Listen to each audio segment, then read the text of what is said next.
नमस्कार दोस्तों, success point में आप सभी का स्वागत है।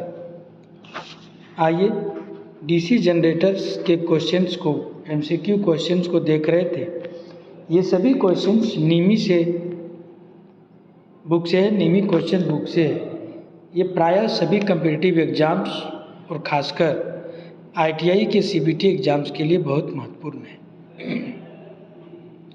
25 क्वेश्चन तक हम लोगों ने देख चुका था। आइए 26वां क्वेश्चन आज देखते हैं। ठीक है, 26वां क्वेश्चन क्या है?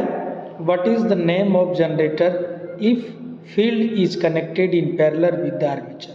अगर जनरेटर का जो फील्ड है पैरेलल में जुड़ा हुआ हो तो वो कौन से जनरेटर कहलाते हैं? आर्मेचर के अगर पैरेलल में जुड़ा हो, अगर सीरीज में जुड़ा हुआ हो तो उसे सीरीज जनरेटर कहते हैं।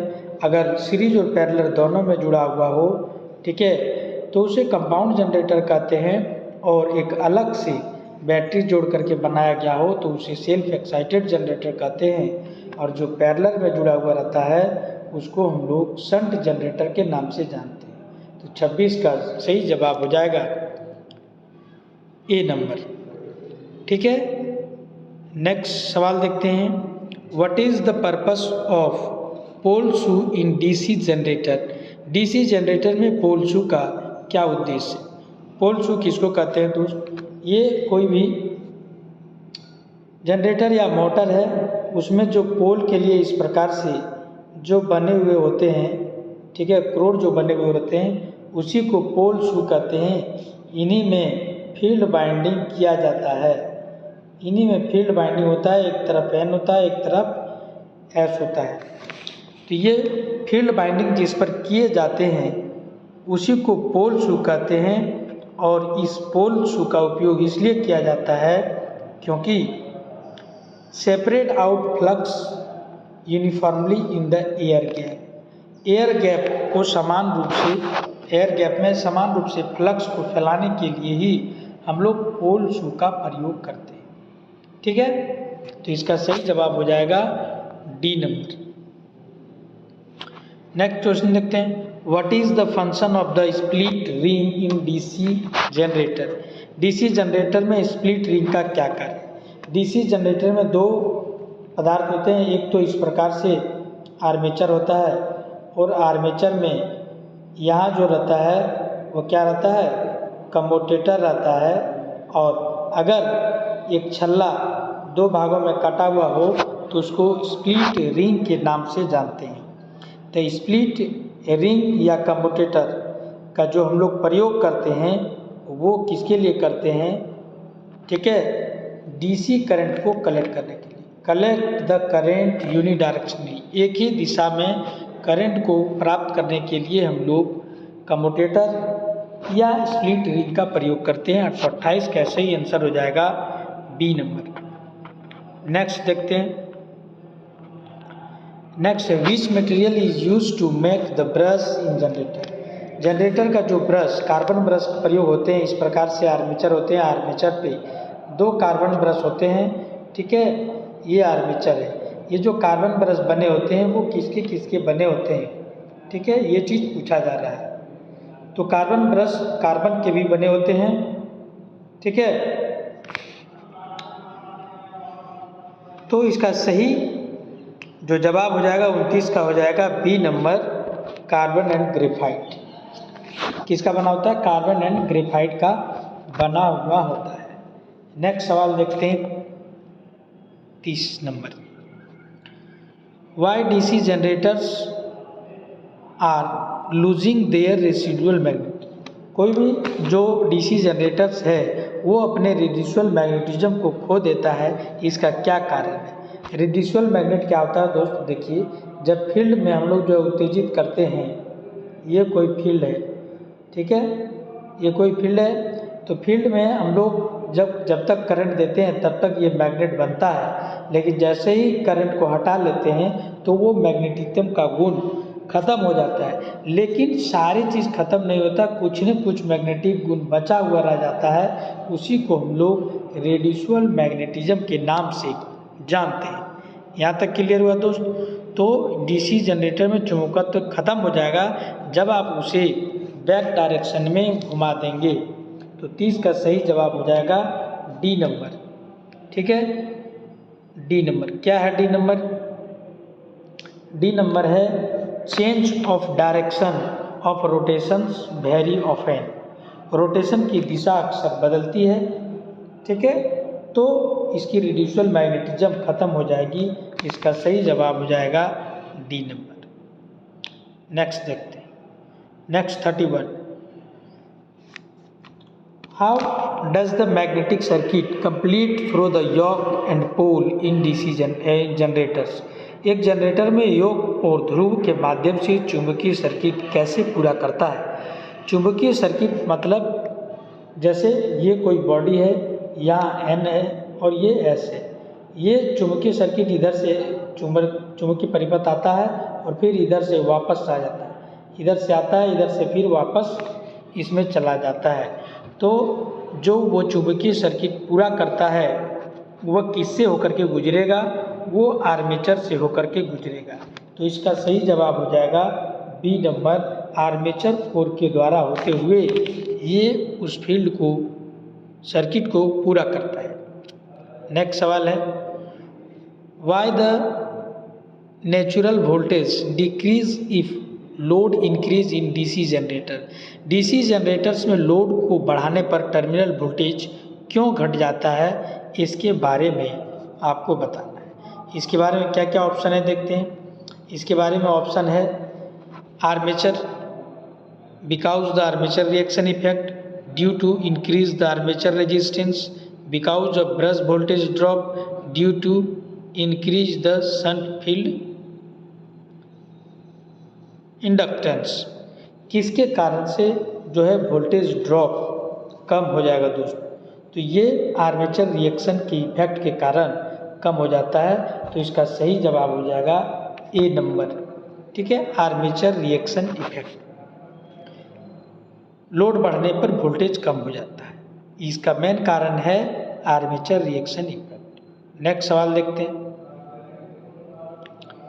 नेक्स्ट सवाल है, which type of DC generators is used for long distance। ठीक है, डिस्ट्रीब्यूशन लाइन। तो डिस्ट्रीब्यूशन लाइन में जो है हम लोग जो प्रयोग करते हैं वो किस प्रकार के डीसी जनरेटर का प्रयोग करते हैं?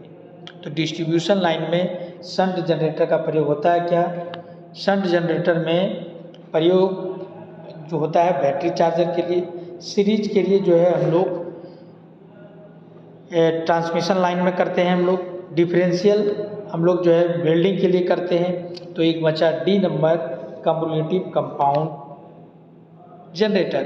कम्युलेटिव कंपाउंड जनरेटर का प्रयोग हम लोग डिस्ट्रीब्यूशन लाइंस के लिए करते हैं। तो सही जवाब हो गया डी नंबर। नेक्स्ट सवाल देखते हैं, which method is use to improve the DC insulation resistance in DC generator.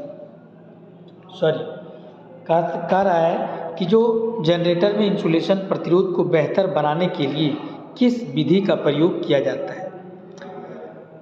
Insulation प्रतिरोध को बेहतर बनाने के लिए आप क्या क्या कर सकते हैं दोस्त? ब्रश को बार बार बदलना, ये कर सकते हैं? नहीं। समय समय पर मशीनों को गर्म करना। नेक्स्ट सवाल है, नियमित रूप से कम्यूटेटर सेगमेंट की सफाई करना। नेक्स्ट जो है blowing the hot air to the machines during the maintenance, रखरखाव के दौरान मशीनों में गर्म हवा देना। तो ये सही जवाब हो जाएगा कि अगर हम लोग जो है इंसुलेशन के प्रतिरोध को हम लोग को जो है और अच्छा बनाना है, ठीक है, तो हम लोगों को हॉट एयर देना पड़ेगा रखरखाव के दौरान, blowing the hot air to the machine during the maintenance.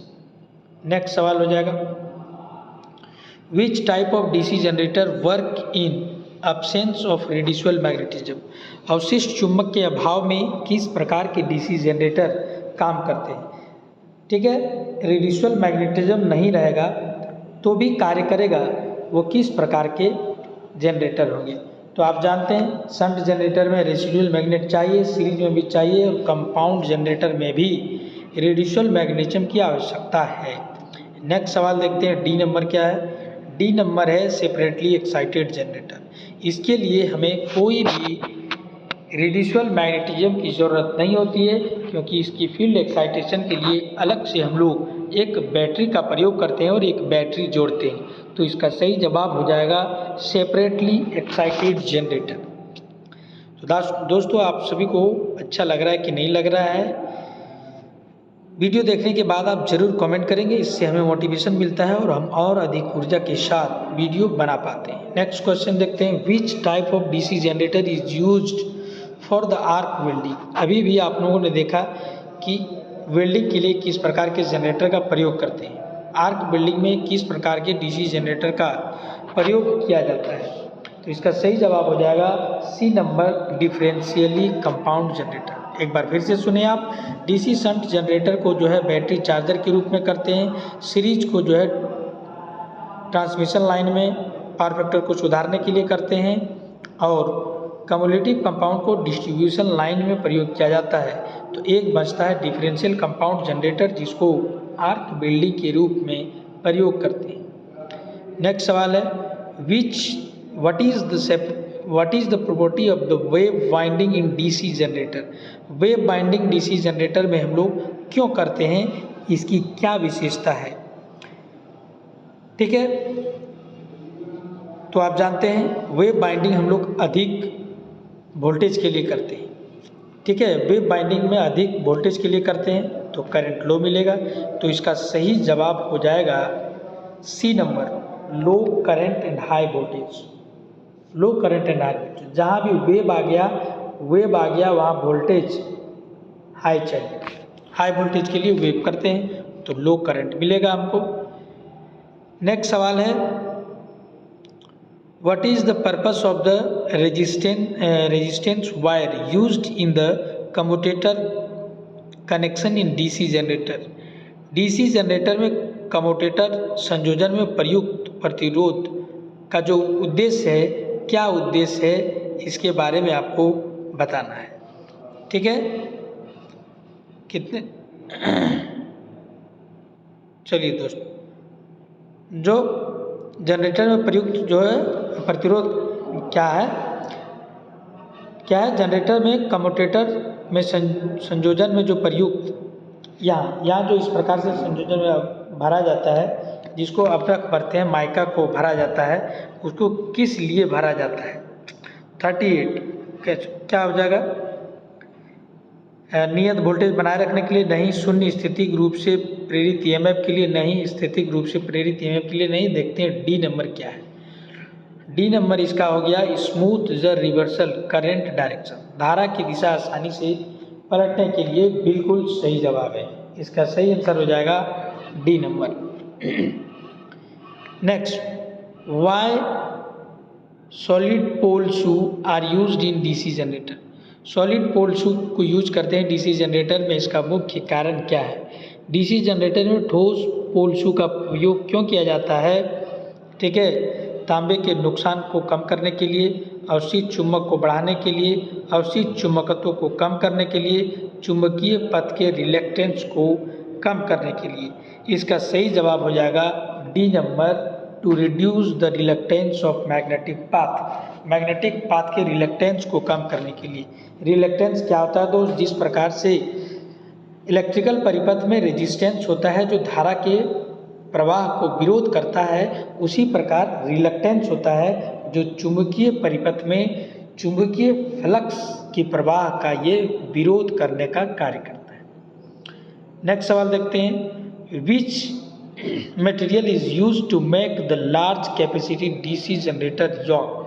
बड़ी क्षमता के डीसी जनरेटर यॉक बनाने के लिए किस धातु का उपयोग किया जाता है?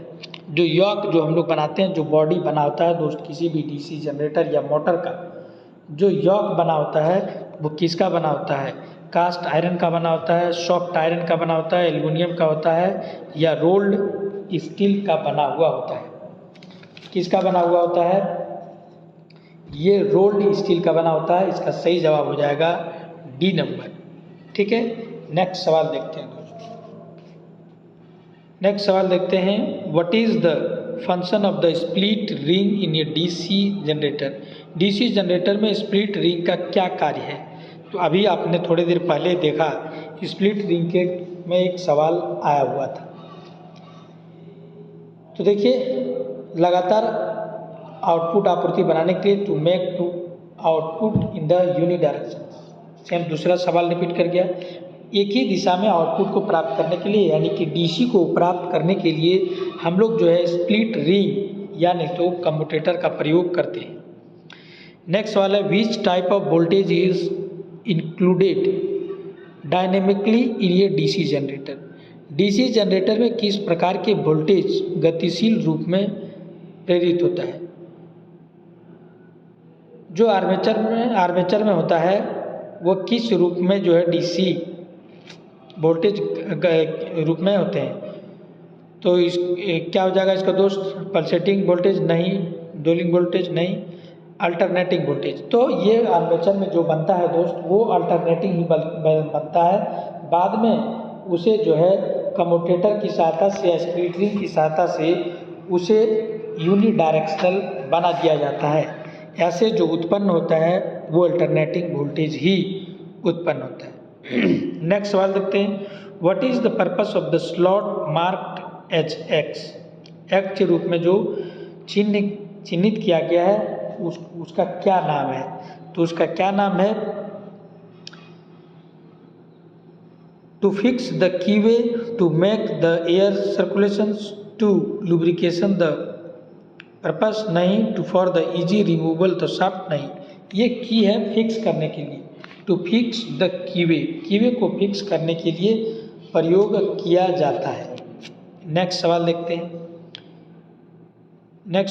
What is the purpose to field, what is the purpose to field the coils in DC generators. DC generator में फील्ड कॉइल्स का उद्देश्य क्या है। फील्ड कॉइल का क्या उद्देश्य है दोस्तों, to increase the flux in air gap, बिल्कुल नहीं। To decrease the minimize current, नहीं। To minimize the pole, to produce the coil flux, to increase the reluctance of magnetic path. इसका सही जवाब हो जाएगा C number, to minimize the pole to produced coil flux. कुंडली flux का निर्माण करने और ध्रुवों को चुंबकित करने के लिए इसको प्रयोग किया जाता है। नेक्स्ट सवाल है, which material is used to make the pole core of the large DC generator machine. बड़े डीसी जनरेटर मशीनों में पोल कोर को बनाने के लिए किस प्रकार के धातु का प्रयोग किया जाता है। सॉफ्ट आयरन का प्रयोग, कास्ट आयरन का प्रयोग, कास्ट स्टील का प्रयोग, स्टेनलेस स्टील का प्रयोग। तो इसका सही जवाब हो जाएगा सी नंबर, कास्ट आयरन का प्रयोग, कास्ट स्टील का प्रयोग। सी नंबर हो जाएगा, कास्ट स्टील का प्रयोग किया जाता है बड़े जो डीसी जनरेटर मशीन होते हैं उनके पोल को बनाने में। नेक्स्ट सवाल देखते हैं, नेक्स्ट है, why the pole core stamping are laminated in DC generator. क्यों pole core stamping DC generator में पाटलित करते हैं। तो इसका सही जवाब हो जाएगा, क्या हो जाएगा दोस्त, रिड्यूस द फ्रिक्शन लॉस, घर्षण को कम करने के लिए नहीं। Reduce the wave winding loss नहीं। Reduce the hysteresis loss, reduce the eddy current loss. जहाँ भी स्टैंपिंग किया जाता है, जहाँ भी पाटलित किया जाता है वहाँ होता है ईडी करंट लॉस के कारण, ठीक है। लेकिन हिस्टेरिसिस लॉस भी होनी चाहिए क्योंकि पतली पतली कोर नहीं। चलिए ठीक है, रिड्यूसिंग ईडी करंट लॉस के लिए ही करते हैं। विच type of DC generator is used for the electroplating process. Electroplating के लिए किसका प्रयोग करते हैं। तो आप जानते हैं बैटरी चार्जर के लिए डीसी शंट का प्रयोग करते हैं और यही डीसी शंट का प्रयोग इलेक्ट्रोप्लेटिंग के लिए भी किया जाता है। एक बार फिर से सुनिए आप, डीसी सीरीज का प्रयोग हम लोग जो है डिस्ट्रीब्यूशन लाइन में पावर फैक्टर को सुधारने के लिए, डिफरेंशियल कंपाउंड जनरेटर को आर्क वेल्डिंग में और कम्युलेटिव को डिस्ट्रीब्यूशन लाइन में प्रयोग किया जाता है। नेक्स्ट सवाल देखते हैं, what is the purpose of the compensating binding in DC generator? DC generator में कंपनसेटिंग बाइंडिंग का प्रयोग करने का क्या उद्देश्य है?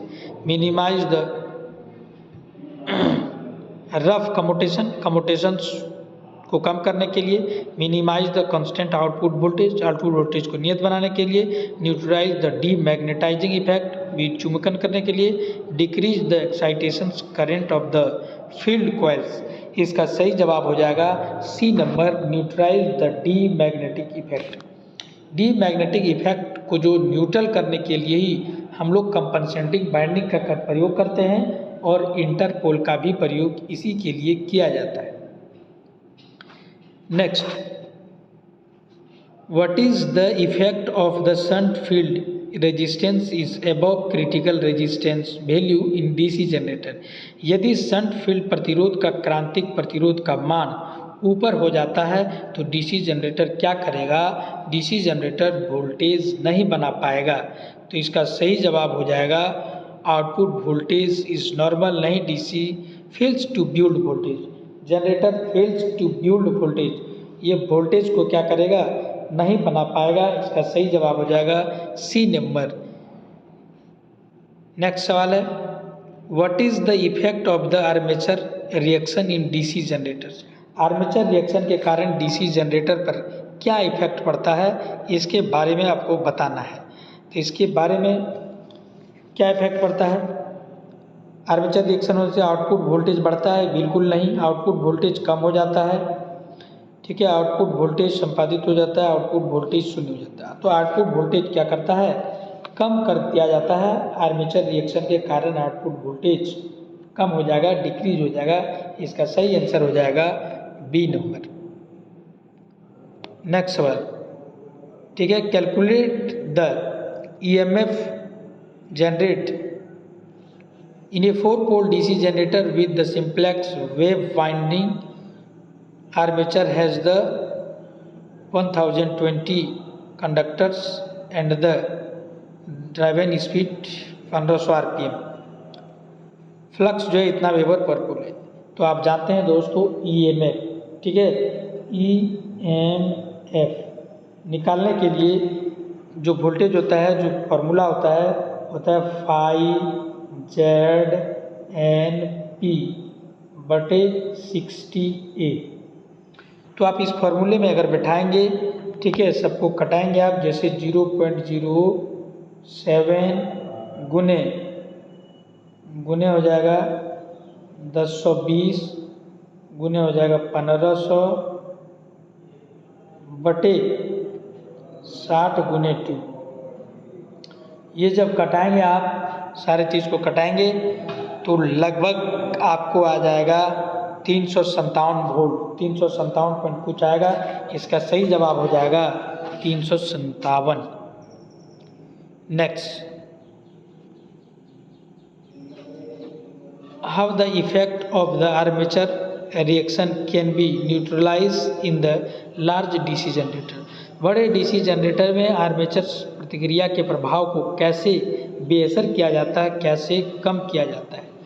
तो आप जानते हैं ये कैसे कम किया जाता है। इसके पहले आपने पढ़ा यूजिंग द कंपनसेटिंग बाइंडिंग। इसका सही जवाब हो जाएगा A number, using the compensating binding. Next सवाल है what is the effect in DC generator if it keep ideal for the long time? DC generator में क्या प्रभाव होता है अगर इसे लंबे समय तक बंद रखा जाए? अगर लंबे समय तक बंद रखा जाता है तो इसका रिड्यूसिबल मैग्नेटिज्म खत्म हो जाएगा दोस्त, loss it's reducible magnetism.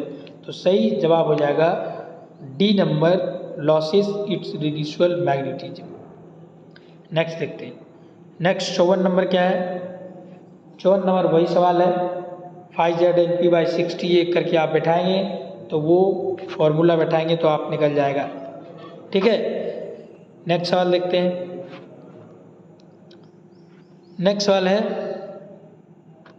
What is the effect of the induced EMF if the main field flux get destroyed in DC generator? यदि मुख्य क्षेत्र के प्रवाह डीसी जनरेटर में विकृत हो जाता है तो प्रेरित ईएमएफ पर क्या प्रभाव पड़ेगा। क्या बोल रहा है दोस्त, what is the effect of on induced EMF, the main field get destroyed. अगर मेन फील्ड ही डिस्ट्रॉयड हो गया तो इंड्यूस्ड ईएमएफ बनेगा ही नहीं, तो वोल्टेज तो बनेगा ही नहीं। तो इसका सही जवाब हो जाएगा, ठीक है, घटता है। इंड्यूस्ड ईएमएफ क्या होगा, घट जाएगा। इंड्यूस्ड ईएमएफ डिक्रीजेज, जीरो तो होगा नहीं, जीरो नहीं होगा क्यों, क्योंकि कुछ न कुछ रिड्यूसिबल मैग्नेटिज्म बचा हुआ रह जाएगा और उसी रिड्यूसिबल मैग्नेट के कारण कुछ न कुछ वो वोल्टेज बनाता रहेगा। नेक्स्ट सवाल देखते हैं, what is the cause for the heavy sparking in brush of DC generator. DC generator में हैवी स्पार्किंग होने का मुख्य कारण क्या है। मुख्य कारण क्या है दोस्त, short circuit in field winding, बिल्कुल नहीं। Short circuit in armature winding, नहीं। एमएनए जीएनए की पोजीशन पर चेंज हो जाना, too much the spring tension eight A brush. तो एमएनए और जीएनए अगर घिसक जाएगा तो स्पार्किंग ज़्यादा होगा, ठीक है। तो इसका सही जवाब हो जाएगा सी नंबर, एमएनए जीएनए, ठीक है। तो डीसी जनरेटर्स का सवाल आज समाप्त हो गया।